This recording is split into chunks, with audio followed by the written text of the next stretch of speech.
This technology made pyramids levitate and fly.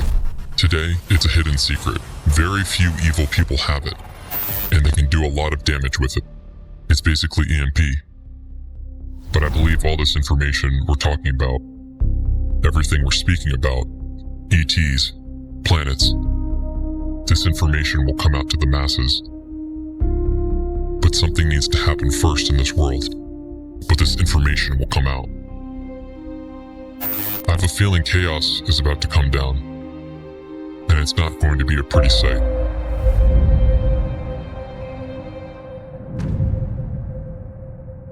We need more. Whatever you can, again, maybe you don't have more, I don't know. But whatever you can share, I think that's the most important thing here because, again, it's really all about, it's great that we understand history and these stories and abilities and all that, but how does it apply to us? How do we do it? Let me try to explain. First of all, the royal palace, the royal temple, what you were talking about, happened in the royal temple. What's the difference between the royal palace and the royal temple? You have a palace and you have a temple. It's two different buildings. What are the uses of each? The palace was the residence for the pharaoh, the king and his people. The temple was a place of worship and learning spirituality, their way. The information they brought with them from different planets. And they continue this in the temple. You couldn't just go into the temple. The temple chose certain people, and usually children. They take them in as young people, and they go through this process. They call it initiation, baraka, whatever. They're going into this process. Why children? Because you want to start at a young age. You can't bring, usually you want to bring a small baby and teach him from the beginning before he's being contaminated with other nonsense. Now, every child of Pharaoh, including Pharaoh, and of course, before he was Pharaoh, had to go through the process of baraka. So every child that is born to a Pharaoh, boy or girl, they would go to the temple. And the chief priest at the time would go and take them through the process. Once they finish with the process, they go back to the royal palace, and whoever is there is succeeding the pharaoh when he dies. Now, you're basically saying that the temple is choosing individuals on what basis? It's like TLS, frequency, energy, vibrational sequences, and so on. And they choose certain children that they decide are worthy of being in the royal temple. And what kind of things do they teach them? Like, what does that process look like? Now I'm a year old. I come in, okay? However that process happens. So you start as soon as the baby has an understanding, and most of them have an understanding at a very early age because they're usually very high IQ people, highly intelligent. So as soon as they can understand, they start meditation. They teach them the history of creation, the history of the universe, history of the world. They are talking to you about different planets, different entities, spirituality, transparency, to bring you closer to the divine. The higher you get into a better position in the palace and in the temple. The target again is to reach and touch God. This is the way that they see it. But it's a very long process. It's a very tedious process. And some people fail and they take them out. When you say long, if I'm one when it starts, how old will I be when it ends? I can tell you I started at the age of 5 and I left by the age of 40. Not because I wanted to. It was because Exodus happened and I was a Hebrew child that happened to end up in the temple, which was very unusual. They did not take Jewish children or Hebrew children. And the story again, it's in the Pyramid Code, so I'll continue. I basically had to leave the country. I joined Moses and his followers. And there was another child that was under me, that eventually became my wife, and we both left Egypt going into Israel. So around 40, whatever it was, would it have ended at that point, or it only ended because of the issue? For me, it ended because I had to leave. Otherwise, I would continue being in the temple and getting to higher and higher places because I chose to live this life. I was happy there. 1 second, how old were the pharaohs? Oh, they could be anywhere from 50 to 500, depending on the pharaoh. Depending on the location, there were more than one pharaoh. At a time? Yes. I didn't know that. Yeah. Can you elaborate? This is why when you go to Egypt, you have Cairo. You have the pyramids there, with the pharaohs buried there. You go to Alexandria, there's more there. I didn't know that. I've never been to Egypt. It's going according to areas, do you understand? But they all came from the same planet. Whoever controlled this area of Egypt came from the same planet. Now, if you're going to go to Peru, Mexico, it was different people, same time. more or less. They did the same thing over there and built the pyramids there. And worshipped over there. But eventually they all got contaminated and became basically dust. The entities from another planet. Again, when it comes to the Baraka process, what types of things were done over those 30, 40 years when you were there? What do you remember that was done? I asked that so for individuals who want to start going in that direction in this life right now without the royal palace and the royal temple and all that, what actions can be taken? So what actions were taken back then that we can apply to our lives today? So as I said, teaching of history of different issues, meditation, out-of-body experience eventually, levitation, but you're talking many years. This is not a 2-month course. You understand what I'm saying? So, and they would teach you, for example, how to shut down your body completely, no heartbeat for a very long time, as if you are dead, but you're not dead. You're doing an out-of-body experience for a long duration. So a person who's an expert in this field can go under and dive, and he's fine for a few hours, and nothing will happen to him. No brain damage, nothing. They know how to shut down the body. They can control the heart. They can control the mind, the brain. They can control the kidneys, so no damage will happen to the body. Are you able to do any of those things today? Some. Like? Not because I remember what happened then. It's because my training here for the last 13 years. Like what? I can do some. I don't want to mention exactly what. What have you experienced? I can do some. What's the difference? It's not going to give you anything. I cannot do the water thing, for example. I can do other things. So you don't know how to shut down the heartbeat? No. Are you able to slow it down? Yes. To what degree? My best record was 20 beats per hour. Per hour? Yes. 1 beat per every 3 minutes? Yes. How do you go about doing something like that? Like, what does the process look like to do that? It's a form of meditation. How long does it take to get to that place? If I need to do it on an emergency basis, it will take me 5 seconds. If I want to do just to practice, it's going to take me, because it's not an emergency situation. Emergency situation, I mean, for example, if I have to pretend to be dead. So they check your heartbeat. There's no heartbeat. Some people can do it for 3 hours. 1 beat every 3 hours. If it's not an emergency situation, let's say it's an exercise, half an hour. And do you just start breathing? Do you have to lay down? Me personally, I have to lay down. Some people can do it standing. I'm not that good. A heartbeat stops while they're standing? Yeah. What's holding the body up? The soul. Same person who levitates. How does he levitate? What's holding the body down from that? Gravity will take him down. Why, when a person does levitation, how come he doesn't fall? You tell me. Because you're being trained, or your soul is being trained, or the soul is really training you how to gravitate your body to any height you want without, and gravity will not affect you. What's the process to do something like that? It's like the power of meditation. Like, people can meditate and move objects. Same thing. It's just in a different form. But it's something somebody needs to teach you. You're not born, oh, let me levitate. It doesn't work like that. How long did it take you to learn? Well, every subject is different, but to be good at it, 3 years, 3.5 years. Something daily? Almost. Now just a personal question. Do you think that I would ever have the privilege of learning something like that? I hope so. It's fun in a way. It's dangerous, but it's fun at the same time. Yeah, but I understand that, like, to teach somebody, that needs to be done for a purpose. My job is more of speaking. I don't think I have to do anything like that. So do you believe that at any point, and again, whatever the answer is, it is, but do you believe that I would ever have that opportunity? I believe so. I believe you will, for only one reason. There is one event that will happen in the future that you and me spoke about before. I believe you will be part of it. And for you to be part of it, they're going to have to teach you some tricks, if that's what you want to call it. You're going to need to know certain knowledge. I know you're doing meditation, and I know you're working on other things independently, which is all fine, but you will need a little bit more than that. Like guidance, help from them? Yes. If this event will happen, and if you'll be a part of it, then they have to show you certain things. Okay, we don't have to get into that now. Anything else you can share when it comes to the Baraka process? Anything, if you can give a call to actions of, if I wanted to do it right now, next 50 years, how do I live my life on a day-to-day? What can I do?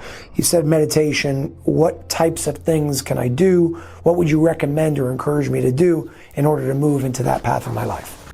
You cannot do anything unless you're going to have a master that will teach you everything I spoke about. You cannot do it on your own. Nobody can do it on their own. Maybe to get to the levels that we're talking about, but at least in the direction, what can we do? Meditation, taking care of your soul, taking care of your body. We spoke about that before. That's very important. No alcohol, no drugs, obviously. Every time you touch it, your soul is going down. What are certain ways that people can clean not just the body? We know that. That's a physical thing. But how does one clean their soul? You've done certain things to me. You've done certain things with me. The common man, how can the common person out there right now clean their soul? Physical exercise like yoga. Yoga is a very big part of it. Meditation is number one in living a clean life. I'm not talking physical. Clean life meaning being transparent, no deceit, no lies, using what you have financially to help others in need to whatever degree you can bring yourself to do it. If it's feeding the poor, clothes, helping the sick, whatever it is. Don't just go to work, make money, build a palace, buy a Lamborghini. It's all fine if you can afford it. But make sure you share your blessings, and we are all being blessed. We're just not aware of it. And if you're not taking your blessings to share, the blessing will become a curse. If you don't take your blessings and share them, it becomes a curse. Correct. Interesting. Very simple rule. Very smart rule if you think about it. And I see people, I know a lot of rich people, but they're cheap as hell. And you see their private life is garbage. You did something to me. We don't have to speak about the details here, but it's the equivalent of that movie, The Green Mile, where the black man basically helps individuals release certain things from them by taking the sickness on himself and then releasing it. Yes. That was done to me on a way of, I asked for help, and I would call it like a soul cleaning. That level of intensity, because I felt better right away. How can people experience that without having somebody like you in their private life? First of all, what you're describing is totally different from the movie. How can you even compare? I don't understand why you are even comparing it. It's confusing people. Whoever saw the movie, it's totally different. No, it's not. What I did was totally spiritual. He did more of a physical thing. First of all, you were the one, after you did it, that said, watch The Green Mile and you'll understand what I did. Yeah, but knowing that you know me and you know the process. Now I'm saying you're talking to your viewers now, it's confusing them. No, I'm not saying bugs were coming out of your mouth. Oh, okay. No, I'm not saying bugs were coming out of his mouth. It was a spiritual thing, but it was the same idea. You're absorbing and then you're letting go for a period of time you were sick. Okay, so what is your question now? So I'm saying, thank God I have you in my life to do that. But most people don't. How can they experience that level of intense release on their own? In addition to living a clean life, sharing their blessings, all those things. They have to find some type of guru, if you want to call it that. And there are people who can do that. There's a guy in London who does it. Can you give us a name? I think so. I gotta get permission. There's certain people who can scan you and clean you. Some of them, you know. I don't want to mention names here. We'll talk about it privately later. You want to share it with your viewers? It's up to you. Look, in order for me to clean your physical body, I'm doing it with spiritual tools. There are people who could do it with the physical tools only, or physical equipment.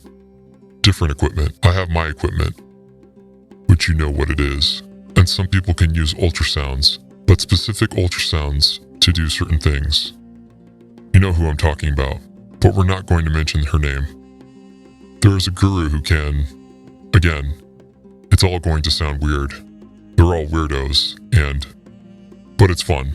They have the ability to do it, and they do it for people. The only thing I don't like is that everybody is doing it for a fee because that's their livelihood. But fine, I can understand it. But some people do it for Very reasonable fees, and some people take advantage of their powers and they take a lot of money. But fine, at the end of the day, if you get the results and you can afford it, why not? Hopefully one day these techniques can come to the masses for a very reasonable price, or basically for free. There's no reason why it cannot be for free. Medicine should be free. You know this man in London? Yes. He has like a public place?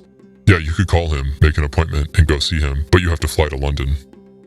Okay, if you can give me that and you get permission, I want to share it. You want to share this person? Unless you tell me not to otherwise. I got to think about it. Okay. I have to get back to you on that. Again, let's bring our attention back to the pyramid code for the purpose of this conversation. So we're speaking about technology right now. They obviously had technology back then. You spoke about electromagnetic pulsation, electromagnetic laser pulsation, and how it was used for positive purposes back then. I know you spoke about it in the document, but can you shed a little bit more light on how they really used it on a day-to-day? Well, first of all, those technologies were part of the teachings in the temple. How? They will show you the source of the energy, which came from a different planet. They will teach you what good you can make with it. Good in the temple was either to heal someone who was sick or revive the dead, provided you get permission from a higher source to do that. How does that work? Remember the staffs we were talking about? The staffs have EMP in them. One EMP and one EMLP. One is used for healing, and the other is used for reviving the dead. And in what situation are you even allowed to revive the dead? That sounds like an interference. That's why I said you have to get permission from the top, which happens rarely. Usually, if they're willing to give permission to revive anybody, it would be babies only, or very young children. They will never do it for adults because otherwise, Pharaoh will revive himself. Who's they? You're saying if they give you permission, who's they? Every person in life has a higher being above him. For example, if I was in the temple, the high priest was my boss, let's say. But he also has a boss, the Pharaoh. Now the Pharaoh needs a boss. So it's a combination of entities that it's basically checks and balances to make sure it doesn't get out of hand. Because if you're going to give the power to Pharaoh to revive himself, he will never die. He will never reincarnate. He can beat the system. And the idea is to reincarnate in order to come back, to do the cocoon that we spoke about and move on with your reincarnation. Or if you get to a point that you did what you're supposed to do, and there is no more cocoon, you move to higher places within the spiritual world. It's very complicated to understand as humans over here, but part of the learning was EMP and EMLP. Are those the only two technologies that you know of back then? Yes, look, this technology made pyramids levitate and fly. Everything was based on that. Today, it's a hidden secret. Very few evil people have it, unfortunately, and they can do a lot of damage with it. There's something I want to bring up because it's very relevant to what we're talking about here. Just the other day, I had a conversation with my friend, you know of him, Robert Edward Grant. The guy's a genius in like everything. I don't know how a person can be that smart, but he knows a lot about a lot. And he was just in Egypt. He invited me. I couldn't make it, but he invited me to this trip in Egypt, and he's like, you got to come. And unfortunately, I didn't go, but he came back with this incredible story that he shared with me the other day. And you and I spoke about it. Now I want to speak about it on camera because I think this is really interesting. He calls me and he's like, Jason, a few months ago you called me, you told me the pyramids are spaceships. I thought you were crazy, but you were right.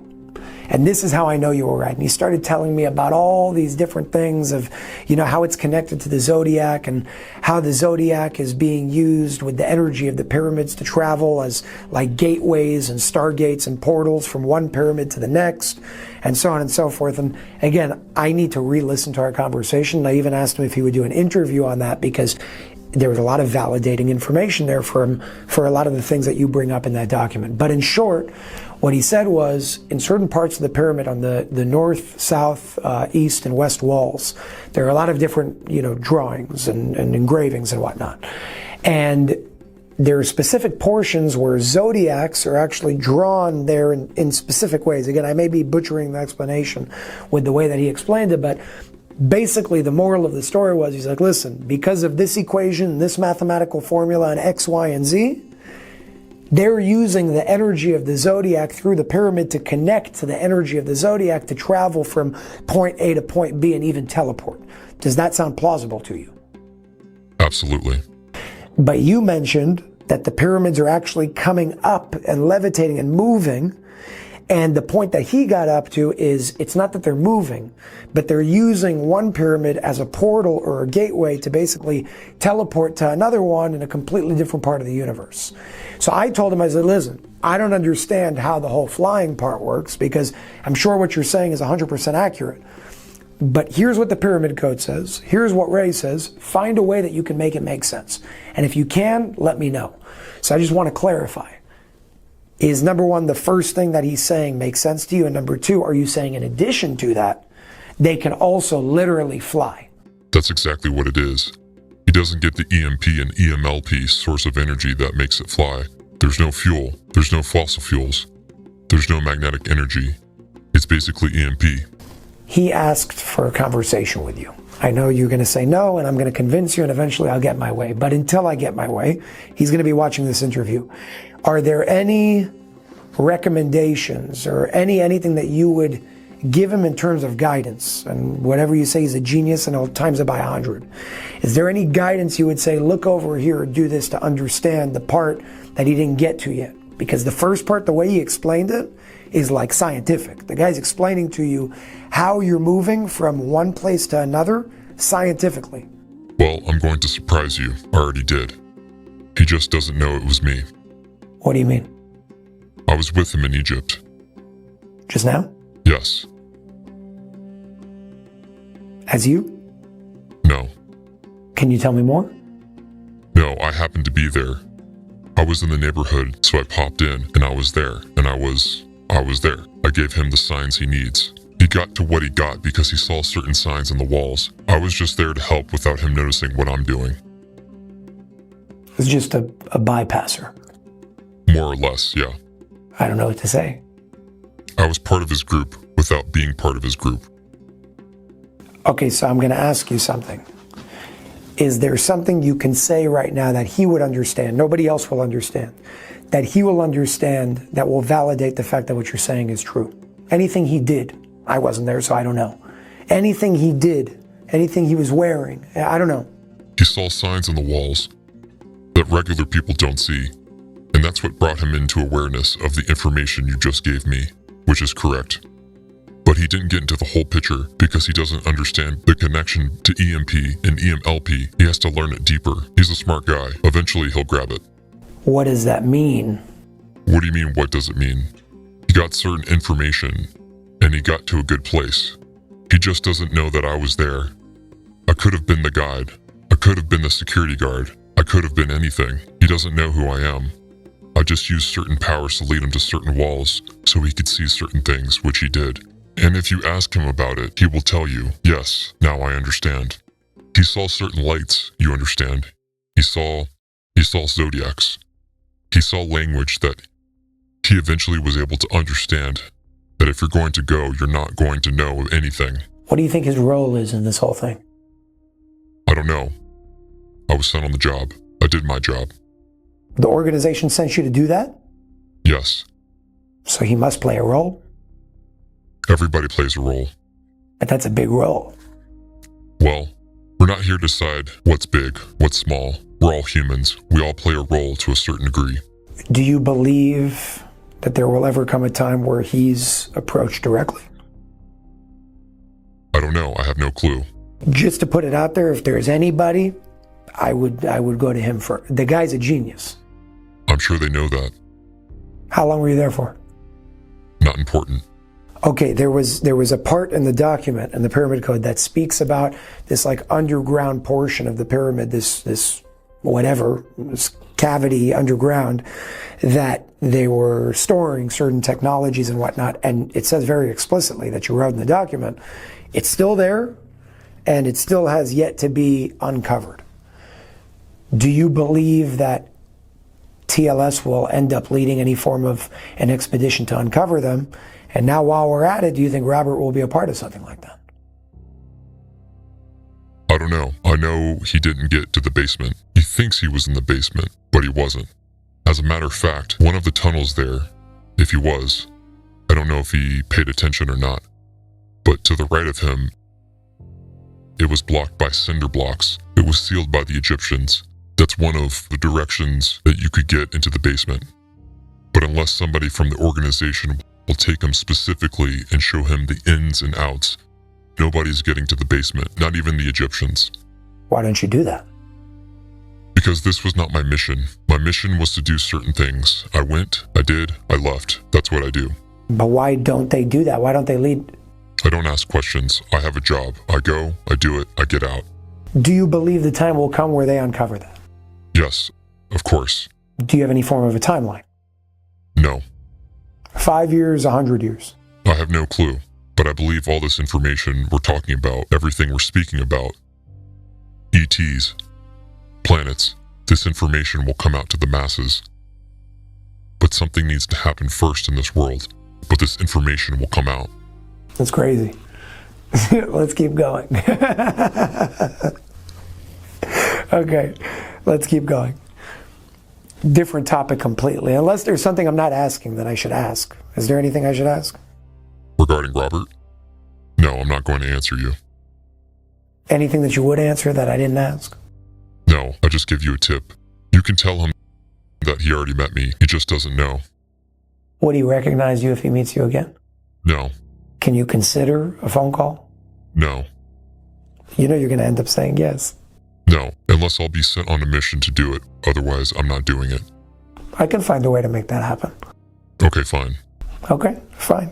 Let's keep going. Garden of Eden. Garden of Eden is spoken about in the document. It's spoken about as somewhere in Iraq, or I don't remember. And it specifically says it's the source of wind.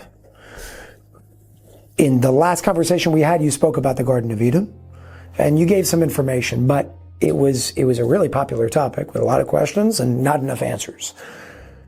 How do you know, what is this? How do you know where it is? How do you know that it's the source of wind? What's the significance of it being the source? Why wind? Why not fire? What do you mean, how do I know? I was there. You were in the Garden of Eden. Yes, if I get permission, I can take you there tomorrow. It's a physical place. Can you ask? I'll ask. We'll see what happens, but don't count on it. I can ask many things. I don't always get my way, but no, just so you understand. It's a physical place. It's the source of spirituality of this planet, Earth, not the universe. When you say the source of spirituality, what do you mean? Make believe there's a house, and spirituality is living in the house. That's the house, Garden of Eden, as opposed to the Dome of the Rock that we spoke about. This is the center of spirituality and energy of the universe. Let's not go there for a second. Why wind? Why the source of wind? I don't know why, but I guess wind is connected to spirituality, and that's the source where it comes from. Again, make believe it's a factory of wind. It started there. So every wind anywhere in our planet Earth, the source is there. Once it's out, it can navigate in different directions according to the climate, the weather of the day, and so on, but the source came from there. When you were there, what did you see? What did you hear? What did you experience? I don't want to tell you too much. I can tell you there is sound. In our understanding, it's music, but it's music you've never heard before. I wish I could record it. You can make a lot of money selling it. Everybody would buy it. But in my understanding, us, human, for us it's music. But it's a divine sound that I cannot explain. But I can tell you that it makes you feel unbelievably relaxed and happy. And at the same time, it would bring you into tears of happiness. Music, like without words? No, no words. Is it higher pitched, lower pitched? It fluctuates. You might hear a voice that you might translate it into a female voice, but it's not really that, but it's similar. It's a combination. It's not one sound, it's a combination of sounds that creates this magnificent creation that I don't know how to explain. You're saying it's a physical place. Is there water? Is there wood? Is there fire? What is there? It's part of planet Earth.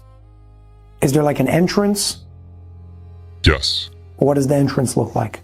Forest. Forest. Trees, not forest. Okay. Okay, and there's a facade. You remember I spoke to you about the facade that protects the craft, the spaceships? There's another facade. That means if you're going to go with the plane over it and you look down, you're not going to see what I'm describing. You understand? So there is a facade, but there's a way of getting in there. How do you get in? Somebody took me. I didn't go on my own. For what purpose? It was a learning experience for me. Is there any relevance to us knowing this in terms of the Garden of Eden? It's spoken about in the Bible. It says the Garden of Eden is where the four rivers meet. There's a lot of confusion over there. Correct. My question is, how does knowing about this apply to our lives today? Most of what you read in the Bible is correct. Not all of the information is there. Some of the rivers, 2 rivers are on top. 2 rivers are under the ground that you don't see unless, again, you got to go under it's like a natural tunnel that was built. So there is the city, and under the city, if you want to call it like that. Are there people who live there? Used to, not anymore. Why? Today it's more connected to missions of certain groups who can have the ability, the challenge, and the permission to go into the place. Let's go off topic again for a second. Not really off topic, it's all connected, but in this, it's like a spiritual, physical place, whatever you want to call this. I have yet to understand like the complexity of it. Maybe one day, I hope. Please ask. I would love to experience something like that. If there's a good reason to, I would love to experience something like that. But my question is on the power of thought. The power of thought is spoken about in the Pyramid Code. As a matter of fact, back to Robert for a second, I kept intervening as he was speaking because I'm like, wait, before you continue, I want to say something because I don't know what you're about to say, and I want to see if it matches. That way you don't think I'm repeating what you're saying in a different way. And it happened multiple times, and he's like, yes, that's exactly what I was just going to say. That's exactly what I was meaning by X, Y, or Z. So one of the things was about the power of thought. And what he was saying was, with the walls and the constellations on the walls and the zodiac and all that, he said in his own words, that what he came to understand is the fact that using the power of thought, they're connecting to the pyramid, which is allowing to do teleportation, travel, X, Y, or Z, whatever it is. My question for you is, from your perspective now, what do you even mean? Robert will explain it in a very mathematical way and scientific way. What do you mean in your own words as the power of thought, and how does that apply to our lives today? First of all, you have to understand, Robert is not just Robert.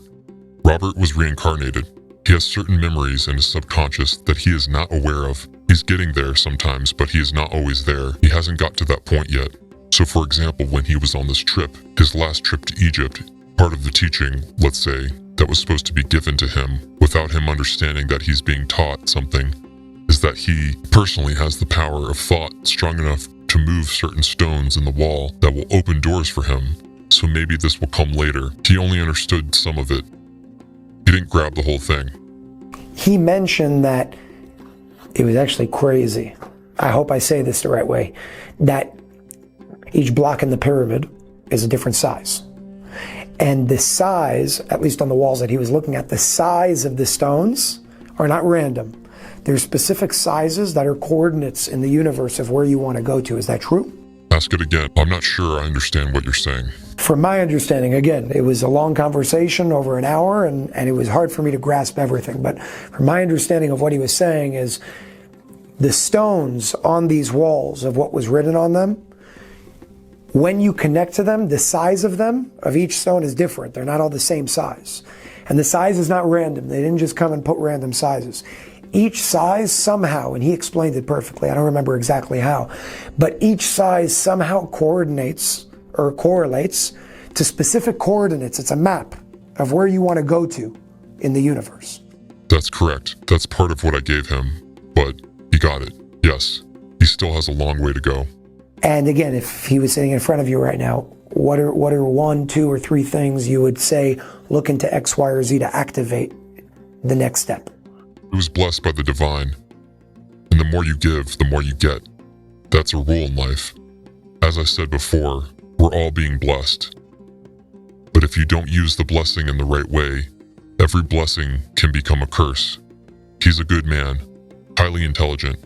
He is highly spiritual, but is not maximizing his spirituality potential. He can do much more than the average guy. Physically, materialistically, he did it all. As I said, we are 10% spiritual today. We need to go back to 90% spirituality, and most of us are not even close, so this will help him in the future. But why are we talking about Robert today? I don't understand. This was not supposed to be the discussion, am I wrong? Well, the discussion is supposed to be about the pyramid code, and obviously he's connected one way or another. We are all connected to the pyramid code. He is at a different degree, okay? Different level. Let's keep going. In the document, you speak about codes. I've asked you this before. I'm going to ask you again to give some more direct answers. I know you can't share the code. I know you want to share the code, and the organization's not letting you. And you already mentioned what the code would reveal in terms of how it would change our way of understanding certain things, without giving too many details, but you gave the big picture. Can you give some more juice or meat to understand what you're talking about? First of all, what you're talking about is regarding the book Rays of Light. Also the pyramid code. Yes, but what you described just now, which is knowledge of creation, knowledge of everything has a code. The Bible has a code, which I don't know the code. Everything has a code. But I can tell you that comparing the pyramid code to the rays of light, it's like you can't compare. It's totally different. Higher? Much higher. The pyramid code. No, rays of light. So the codes that were built into rays of light can give you the secrets of creation, history of creation, power of creation, history, real history, not the one they're teaching you in school, real history of the universe, not only planet Earth. It will teach you about frequency, vibrational energy, dimensions, level of dimensions, fields of dimensions. There's so many things that we can sit here for thousands of years and discuss it. So this is like, once you have the code, you can basically teach yourself everything I just mentioned, plus much more. So you have the power of water, the power of prayer, the power of the mind, the power of thought. There's so many things you could use them, and use them for the benefit of humanity. This will come. I know what will happen, but the question is when and at what cost. Right now, we're in a very bad place. Are the codes that are like encrypted, if you want to call it, within the pyramid code, is it throughout the whole document or only a piece? No, throughout the document. Is there a certain portion to pay attention to? Any examples you can give us? No, it's not going to help you because if you don't have the code, you're not going to get it. You should pay attention to everything and try to understand what I wrote there regarding the energy and the technology. It will help you survive what's coming, maybe soon, because I believe it's connected somehow. When you say coming soon, what are you talking about? I have a feeling chaos is about to come down, and it's not going to be a pretty sight. Understanding what I wrote, some of the information there can help you deal with what's coming. You'll have a better understanding of where it's coming from. If you had to have one like hope of what each reader that reads this document would take out or receive from the pyramid code, what do you hope each reader would take out of it? Awareness and spirituality to a higher level, because we all need help on this plane. And I hope it will bring them to understand that many are in a very low place right now, and they should rise up to a better place. And if they will do it, tomorrow their children, wives, family, neighbors will do it, and we can bring this world to do it all together. This will make the shift that you are basically looking for. The shift you're looking for is awareness. That's how you're going to get it. With people coming to spirituality, awareness will be a given. Transparency will be a given. It will come automatically, and evil is going to disappear. So awareness and spirituality is your goal through the document? Absolutely. Yeah, I mean, that's everything that I do. And some people call me crazy. Some people say it's not good enough. I think that that's my job. I think that's my base, and that's why I'm here. So that's why I do it. And that's why I ask you to do these interviews also, so we can further elaborate on certain things that are happening to spread that awareness. So first of all, I want to say thank you for your time. I do have a few other questions. They're not also related to the document, but they are related to modern day, and I don't always have time to sit down with you, and you don't always have time to sit down with me. So while we're here, do you mind if I ask you a few on-topic and off-topic questions? Go ahead. You speak a lot about remembrances and past lives and reincarnations and things like that. Why is it that some people remember while other people don't? I don't know if I can give you a straight answer because I really don't know. To me, it happened at a very, I wasn't born with it. It happened to me at a certain age, and it just happened, plus teachings that came. I had teachings first, and then something happened on one of my missions, and suddenly that day I started remembering things just by looking people in the eyes, and I started, oh, I remember this guy, or I remember that guy. I was able to see into somebody's soul and make the connection from previous reincarnations. Are you able to change, or is one able to change their next reincarnation through their current one? And if so, how is it possible? Well, the answer generally is no. However, few people can, and I'm one of them. I did play a game I wasn't supposed to play, and I succeeded. It was against everybody's wishes, but I did it anyway. Don't ask me why, it's a long story. But no, it's not possible in most cases. But a few people can. I tried and I succeeded. Can you speak more about what you did? I just put certain motions into play, into movement that will affect my next reincarnation, because a soul can control the next reincarnation. But I did it as a human, as a body. That's where you understand. I didn't get to just be a soul, you understand? You have to get somewhere and then make a decision. I made a decision now. And you don't believe that there's a price to pay for that? There is. I think I already paid some of it here.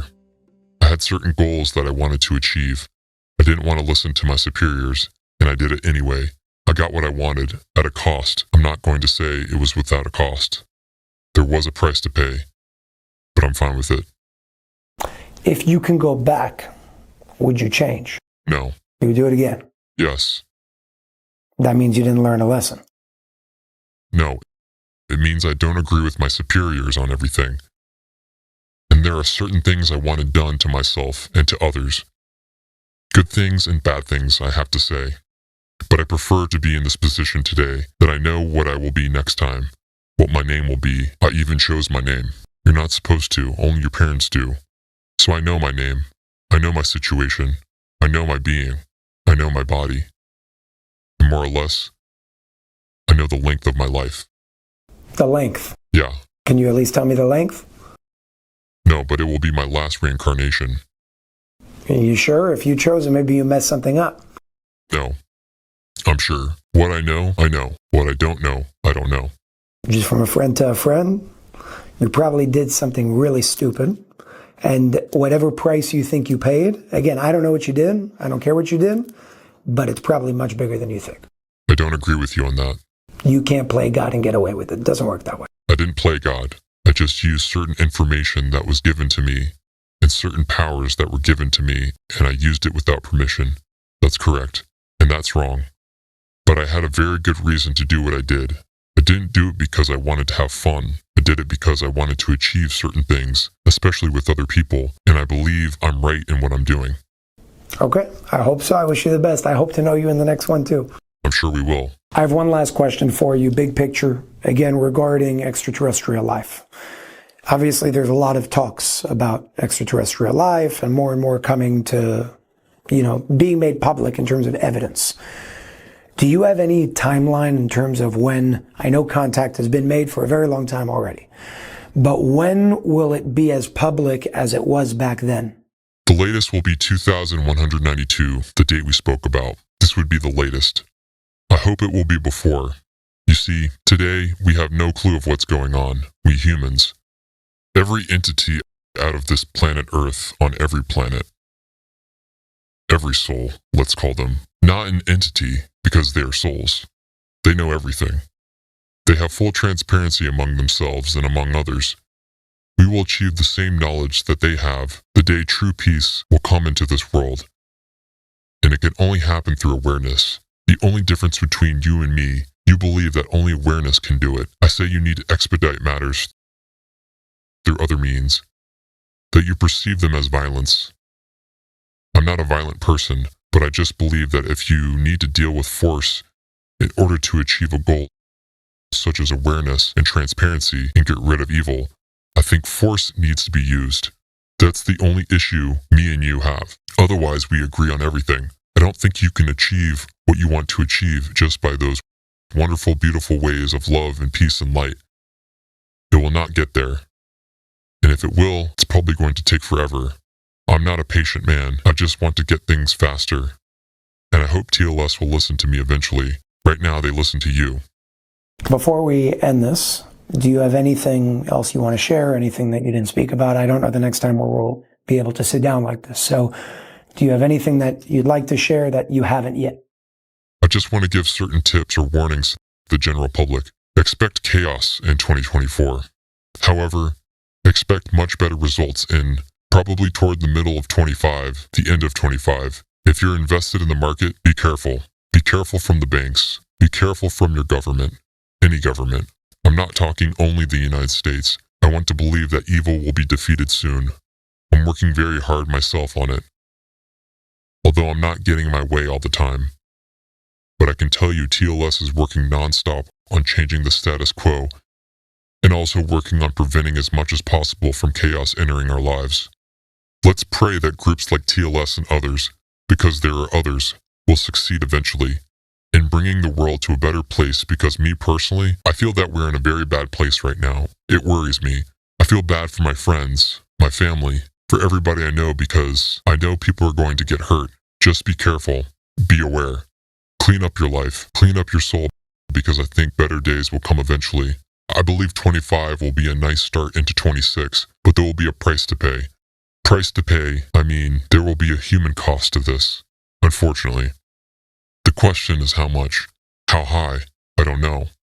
Time will tell us. That's it, and have a happy new year. Thank you very much. I appreciate your time. You're welcome. If you like this video and you want to see more amazing content, go ahead and check out the next video on our channel.